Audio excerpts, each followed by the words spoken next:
ओम नमो भगवते वासुदेवाय।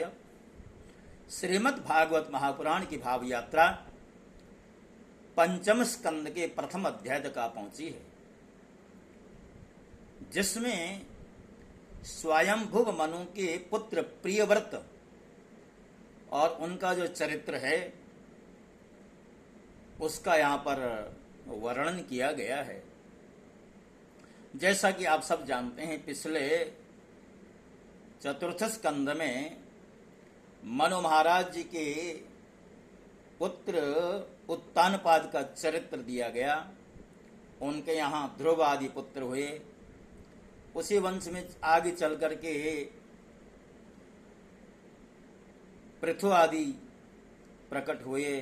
प्राचीन बरी आदि राजाओं का पिछले स्कंद में आपने विशद चरित्र उनका सुना। अब राजा परीक्षित बड़े ही सावधान और निष्ठ श्रोता है। राजा परीक्षित ने ये प्रसंग आरंभ से पहले ही ये प्रश्न कर दिया। राजा परीक्षित कहते हैं कि प्रियव्रतो भागवत आत्मा रामः कथम मुने गृहे रमत यन्मूलः कर्म बंधः पराभवः। अर्थात, हे मुने, महाराज प्रियव्रत तो बड़े भगवत भक्त और आत्मा राम थे। उनकी गृहस्थाश्रम में कैसे रुचि हुई, जिसमें फंसने के कारण मनुष्य को अपने स्वरूप की विस्मृति होती है और वह कर्म बंधन में बंध जाता है। राजा ने आगे और प्रश्न किया, कहा, विप्रवर, निश्चय ही ऐसे निसंग महापुरुषों का इस प्रकार के गृहस्थाश्रम में अभिनिवेश होना उचित नहीं है।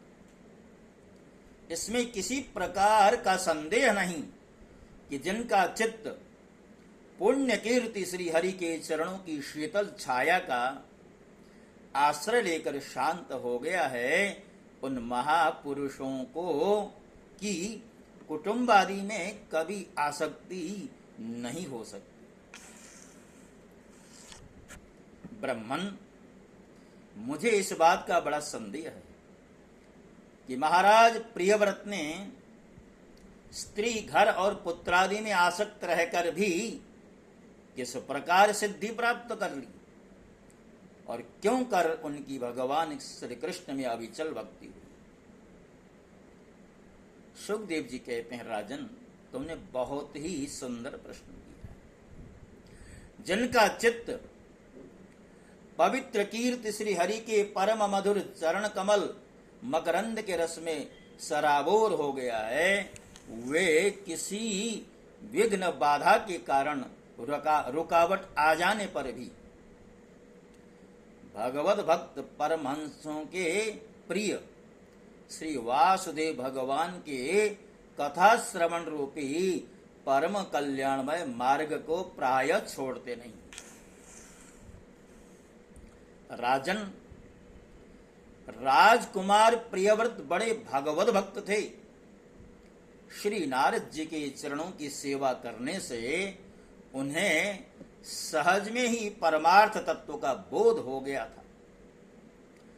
वे ब्रह्म सत्र की दीक्षा, निरंतर ब्रह्माभ्यास में जीवन बिताने का नियम लेने वाले ही थे कि उसी समय उनके पिता स्वयंभुव मनु ने उन्हें पृथ्वी पालन के लिए शास्त्र में बताए हुए सभी श्रेष्ठ गुणों से पूर्णतया संपन्न देख राज्य शासन के लिए आज्ञा दी। किंतु प्रियव्रत अखंड समाधि योग के द्वारा अपनी सारी इंद्रियों और क्रियाओं को भगवान वासुदेव के चरणों में ही समर्पण कर चुके थे। अतः पिता की आज्ञा किसी प्रकार उल्लंघन करने योग्य न होने पर भी यह सोच कर कि राज्याधिकार पाकर मेरा आत्मस्वरूप स्त्री पुत्रादि असत प्रपंचों से आच्छादित हो जाएगा।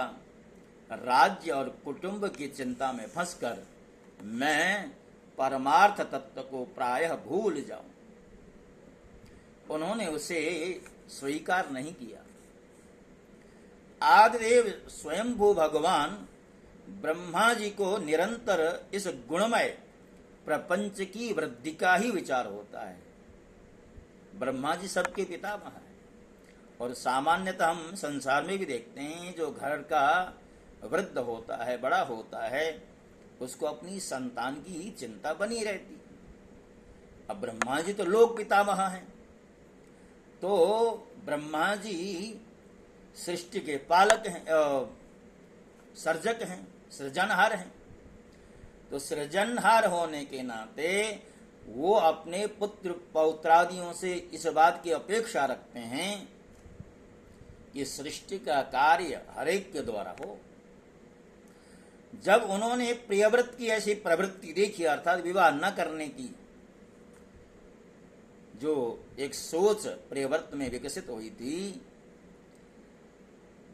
तब वे अर्थात ब्रह्मा जी चारों वेद और मरीचि आदि पार्षदों के को अपने साथ में लेकर के अपने लोक से नीचे उतर आए।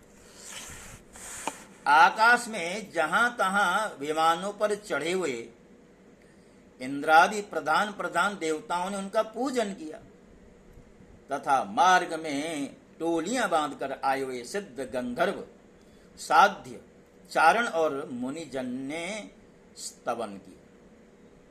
इस प्रकार जगह जगह आदर सम्मान पाते वे साक्षात नक्षत्रनाथ चंद्रमा के समान गंधमादन की घाटी को प्रकाशित करते हुए प्रियव्रत के पास पहुंचे। प्रियव्रत को आत्मविद्या का उपदेश देने के लिए वहां नारद जी भी आए हुए थे। ब्रह्मा जी के वहां पहुंचने पर उनके वाहन हंस को देखकर देवर्षि नारद जान गए कि हमारे पिता भगवान ब्रह्मा जी पधारे। अतः वे स्वयंभुव मनु और प्रियव्रत के सहित तुरंत खड़े हो गए और सबने उनको हाथ जोड़कर प्रणाम किया। सुखदेव जी कहते हैं, राजन, नारद जी ने उनकी अनेक प्रकार से पूजा की और सुमधुर वचनों में उनके गुण और अवतार की उत्कृष्टता का वर्णन किया। तब आदि पुरुष भगवान ब्रह्मा जी ने प्रियव्रत की ओर मंद मुस्कान युक्त दया दृष्टि से देखते हुए इस प्रकार कहा, निबोधता तेदमृतं ब्रवीमि मा सूयितुं देवमर्ह्यस्य प्रमेयम् वयं भवस्ते तत एष महर्षिर्वहाम सर्वे विवशायस्य दिष्टम्। पुत्र, मैं तुमसे सत्य सिद्धांत की बात करता हूं, ध्यान देकर सुनो। तुम्हें अप्रमेय श्री हरि के प्रति किसी प्रकार की दोष दृष्टि नहीं रखनी चाहिए। तुम ही क्या, हम महादेव जी, तुम्हारे पिता स्वयंभुव मनु और तुम्हारे गुरु ये महर्षि नारद भी विवश होकर उन्हीं की आज्ञा का पालन करते हैं। उनके विधान को कोई भी देहधारी न तो तप, विद्या, योग बल या बुद्धिबल से, न अर्थ या धर्म की शक्ति से और न स्वयं यह किसी दूसरे की सहायता से ही टाल सकता है। प्रियवर, उसी अव्यक्त ईश्वर के दिए हुए शरीर को सब जीव जन्म, मरण, शोक, मोह, भय, सुख दुख का भोग करने तथा कर्म करने के लिए सदा धारण करते हैं। वत्स, जिस प्रकार रस्सी से नथा हुआ पशु मनुष्यों का बोझा ढोता है, उसी प्रकार परमात्मा की ही वेदवाणी रूप बड़ी रस्सी में सत्वादि गुण, सात्विक आदि कर्म और उनके ब्राह्मणादि वाक्यों की मजबूत डोरी से जकड़े हुए हम सब लोग उन्हीं के इच्छानुसार कर्म में लगे रहते हैं और उसके द्वारा उनकी पूजा करते रहते हैं। हमारे गुण और कर्मों के अनुसार प्रभु ने हमें जिस योनि में डाल दिया है उसी को स्वीकार करके वे जैसी व्यवस्था करते हैं उसके अनुसार हम सुख या दुख भोगते रहते हैं। हमें उनकी इच्छा का उसी प्रकार अनुसरण करना पड़ता है जैसे किसी अंधे को आंख वाले पुरुष का। मुक्त पुरुष भी प्रारब्ध का भोग करता हुआ भगवान की इच्छा के अनुसार अपने शरीर को धारण करता ही है। ठीक वैसे ही जैसे मनुष्य के निद्रा टूट जाने पर भी स्वप्न में अनुभव किए हुए पदार्थों का स्मरण होता है। जो पुरुष इंद्रियों के वशीभूत हैं वे वन में विचरण करते रहें तो भी उन्हें जन्म मरण का भय बना ही रहता है, क्योंकि बिना जीते हुए मन और इंद्रिय रूपी उनके छह शत्रु कभी उनका पीछा नहीं छोड़ते। और जो बुद्धिमान पुरुष इंद्रियों को जीतकर अपनी आत्मा में ही रमण करते हैं उनका गृहस्थाश्रम भी क्या बिगाड़ सकता है, अर्थात गृहस्थाश्रम भी उनका धन्य है। जिसने इन छह शत्रुओं को जीतने की इच्छा हो, अर्थात जिसको ये छह शत्रु कौन है, काम क्रोध आदि, या ये समझें इंद्रियों के जो विषय हैं, वह पहले घर में रहकर ही उनका अत्यंत निरोध करते हुए उन्हें वश में करने का प्रयत्न करे। किले में सुरक्षित रहकर लड़ने वाला राजा अपने प्रबल शत्रु को भी जीत लेता है। फिर जब इन शत्रुओं का बल अत्यंत क्षीण हो जाए तब विद्वान पुरुष इच्छानुसार विचर सकता है। तुम यद्यपि श्री कमलनाथ भगवान के चरण कमल की कली रूप किले की आश्रित रहकर इन छहों शत्रुओं को जीत चुके हो तो भी पहले उन पुराण पुरुष के दिए हुए भोगों को भोगो। इसके बाद निस्संग होकर अपने आत्मस्वरूप में स्थित हो जाना। सुखदेव जी कहते हैं, जब त्रिलोकी के गुरु श्री ब्रह्मा जी ने इस प्रकार कहा तो परम भागवत प्रियव्रत ने छोटे होने के कारण नम्रता से सिर झुका लिया और जो आज्ञा ऐसा कहकर बड़े आदर पूर्वक उनका आदेश शिरोधार्य किया। तब स्वयंभू मनु ने प्रसन्न होकर भगवान ब्रह्मा जी की विधिवत पूजा की।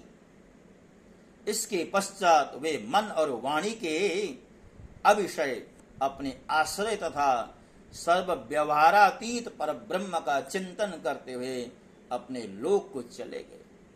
इस समय प्रियव्रत और नारद जी सरल भाव से उनकी ओर देखते रहे। मनु जी ने इस प्रकार ब्रह्मा जी की कृपा से अपना मनोरथ पूर्ण हो जाने पर देवर्षि नारद जी की आज्ञा से प्रियव्रत को संपूर्ण भूमंडल की रक्षा का भार सौंप दिया और स्वयं विषय रूपी विषैले जल से भरे हुए गृहस्थाश्रम रूपी दुस्तर जलाशय की भोगेच्छा से निवृत्त हो गए। अब पृथ्वीपति महाराज प्रियव्रत भगवान की इच्छा से राज्य शासन के कार्य में नियुक्त हुए, जो संपूर्ण जगत को बंधन में छुड़ाने में अत्यंत समर्थ हैं। उन आदि पुरुष श्री भगवान के चरण युगल का निरंतर ध्यान करते रहने से यद्यपि उनके रागादि सभी मल नष्ट हो चुके थे और उनका हृदय भी अत्यंत शुद्ध था, तथापि बड़ों का मान रखने के लिए वे पृथ्वी का शासन करने लगे। उन्होंने प्रजापति विश्वकर्मा की पुत्री बृहस्पति से विवाह किया। उससे उनके 10 पुत्र हुए। वे सब उन्हीं के समान शीलवान, गुणी, कर्मनिष्ठ, रूपवान और पराक्रमी थे। उनसे छोटी ऊर्जस्वती नाम की एक कन्या भी हुई। पुत्रों के नाम आग्निद्र, इद्मजौह, यज्ञबाहु, महावीर, हिरण्यरेता, घृतपृष्ठ, सवन, मेधातिथि, वीतिहोत्र और कवि थे। ये सब नाम अग्नि के भी हैं। इनमें कवि, महावीर और सवन ये 3 नैष्ठिक ब्रह्मचारी। इन्होंने बाल्यावस्था से आत्मविद्या का अभ्यास करते हुए अंत में संन्यासाश्रम ही स्वीकार किया। इन निवृत्ति परायण महर्षियों ने संन्यासाश्रम में ही रहते हुए समस्त जीवों के अधिष्ठान और भावबंधन से डरे हुए लोगों को आश्रय देने वाले भगवान वासुदेव के परम सुंदर चरणारविंदों का निरंतर चिंतन किया। उससे प्राप्त हुए अखंड एवं श्रेष्ठ भक्तियों से उनका अंतःकरण सर्वथा शुद्ध हो गया और उसमें श्री भगवान का आविर्भाव हुआ।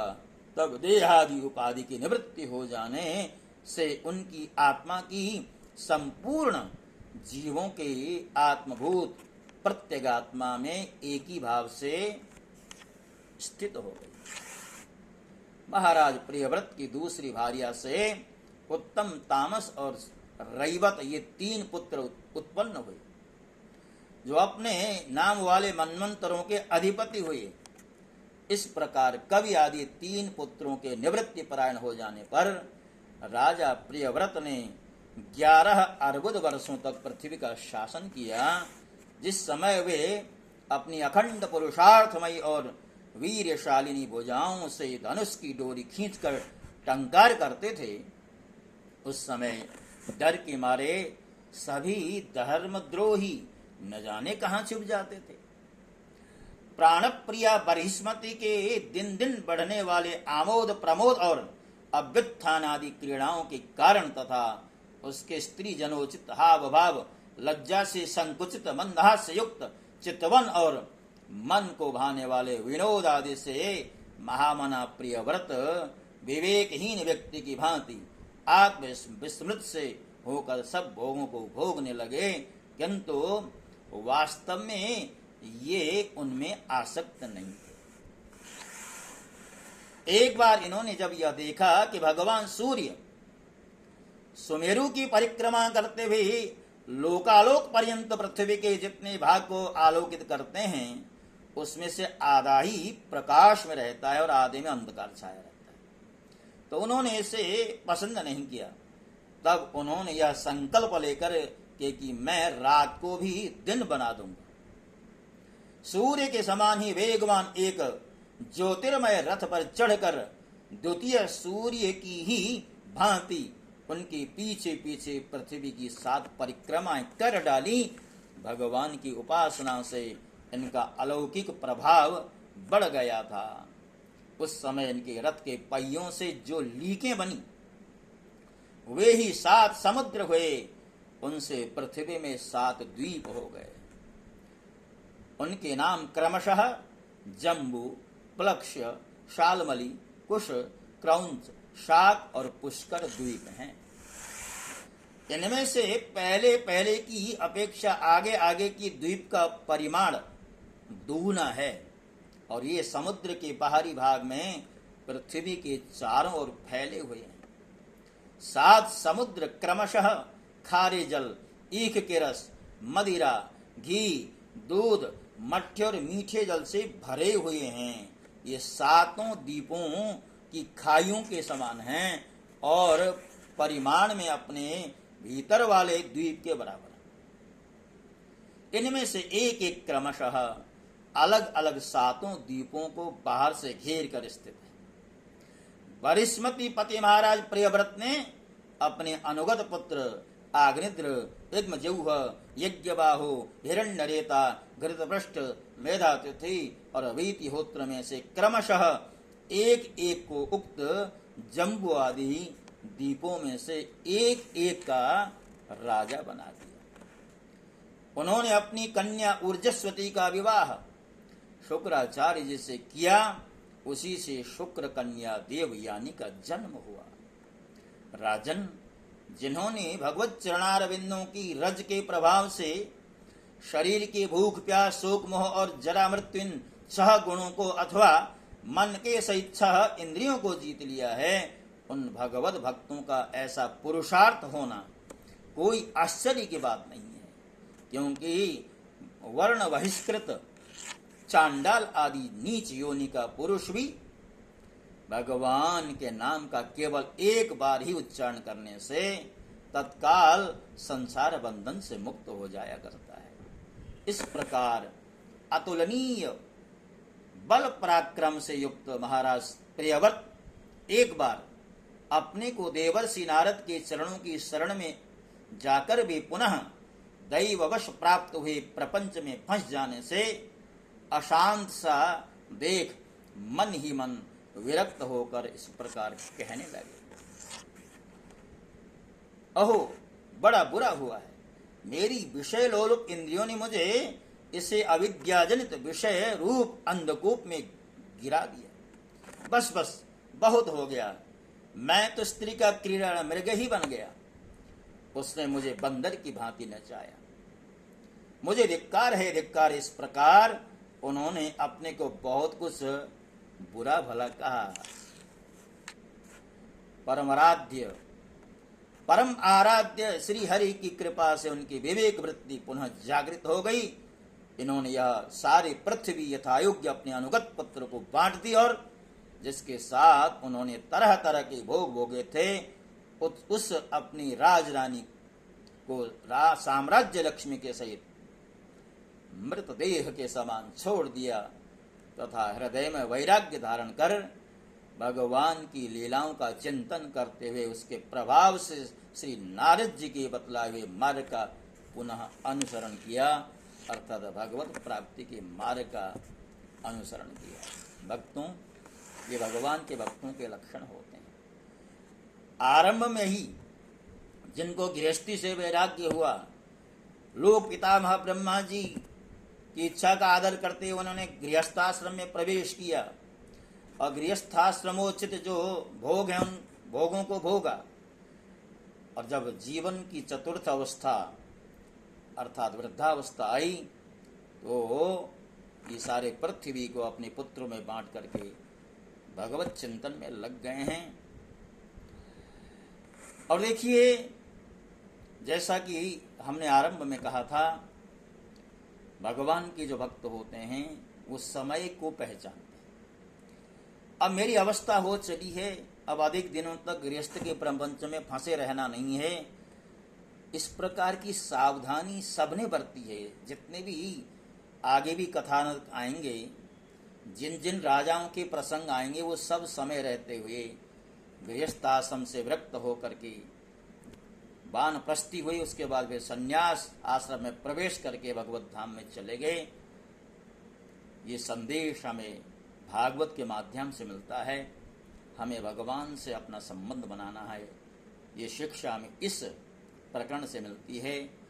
तो इसी के साथ साथ आज जो प्रथम अध्याय से विश्राम देते हैं, अगला अध्याय कल के प्रसंग में आपके समक्ष रखा जाएगा। ओम नमो भगवते वासुदेव।